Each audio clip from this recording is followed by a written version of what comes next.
Finsardegna e Sardex insieme a Tempio. Quanto è importante arrivare così alle imprese, stare vicini, raccontare quello che si fa? È fondamentale, è uno dei nostri principali obiettivi, li stiamo portando avanti con Sardex, devo dire molto bene, e anche oggi è stata un'occasione di confronto.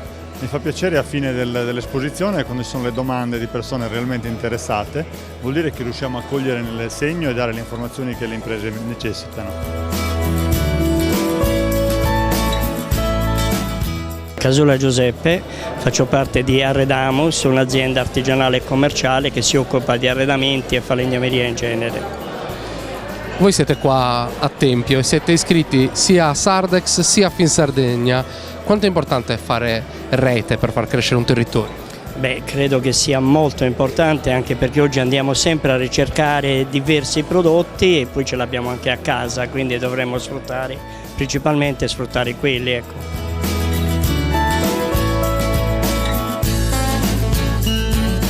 Ciao, io sono Lucia Cascioni, sono la titolare di Erbe di Sardegna, mi occupo della produzione di prodotti naturali per il corpo. Dov'è la tua azienda? Sono a Tempio Pausania. E senti, sei nel circuito, quali benefici hai tratto dallo stare nel circuito, dallo stare in rete con altre aziende? I benefici sono sicuramente il fatto di poter vendere i prodotti che altrimenti comunque sarebbero in magazzino, e quindi questo comunque mi consente di incassare dei crediti che poi spendo all'interno del circuito con tanta facilità. Essere inseriti in un circuito dove effettivamente con un click riusciamo ad avere delle aziende che ci possono far comodo, oppure andare a recuperare dei materiali, è una cosa abbastanza positiva, ma anche nella vendita.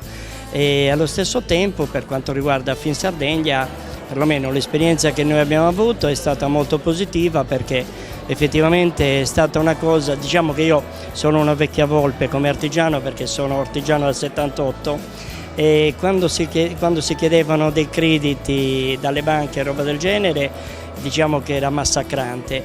Questa volta abbiamo constatato che effettivamente è stato molto, ma molto più leggero del previsto. Guarda.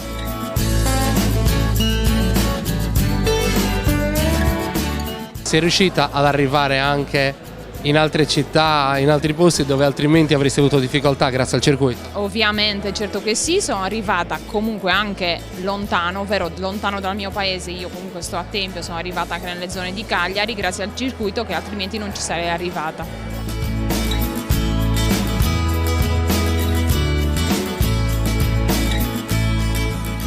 Mi piace l'idea di continuare sul territorio, perché è la forma migliore. Il nostro motto di essere vicino alle imprese, la prossimità delle imprese, tutto questo messaggio si sposa benissimo col discorso di Sardex. Una stretta di mano, fiducia e ascolto. Non è facile di questi tempi.